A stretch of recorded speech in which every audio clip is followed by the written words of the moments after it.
18h à l'aéroport international de Yaoundé-Simbalaine, ce 2 avril 2024. Un jet privé en provenance d'Abidjan se pose sur le tarmac. C'est celui du révérend pasteur Raoul Wafo. Quelques manœuvres sur la piste et l'appareil s'immobilise.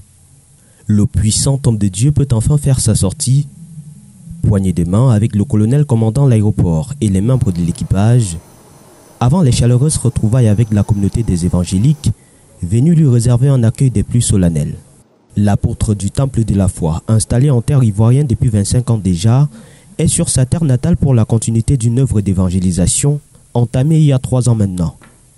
Elle est baptisée « Lève-toi Cameroun ». Cette nation ne peut se lever que si ses fils se lèvent, et les fils ne peuvent se lever que si se détournent totalement la puissance du mal et qu'ils embrassent la voie de Christ. Toutes ces affaires dans les loges, tout ça, ça ne sert à rien.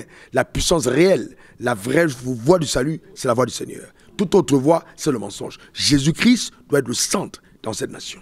Sont annoncés au cours du vaste programme prévu du 5 au 7 avril prochain au Palais polyvalent des sports de Yaoundé, des délivrances et transformations positives dans la vie sociale, spirituelle, matérielle et même financière de tous ceux qui croient en Dieu par le biais de prières puissantes. Je voudrais demander à tout le monde d'être présent, ceux qui m'entendent, et même aux personnes qui n'ont pas encore rencontré le Seigneur et qui passent par des moments extrêmement difficiles, qui se sentent fatigués et chargés, qu'ils viennent, et qu'elles viennent plutôt. Et je pense que Dieu a quelque chose pour les personnes qui sont vraiment dans la souffrance, dans la captivité. Une action qui cette année se fait dans l'unité du corps de Christ.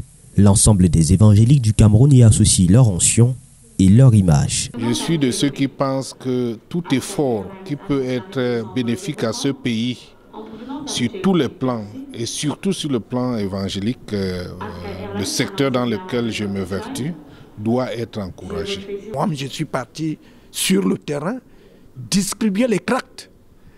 Parce que si vous voulez être élevé, il faut être humble. Au terme des concertations avec ses confrères religieux, le révérend Raoul Wafo, accompagné de son épouse, s'offre un bain de foule à l'extérieur où est massée la grande communauté des fidèles exaltés.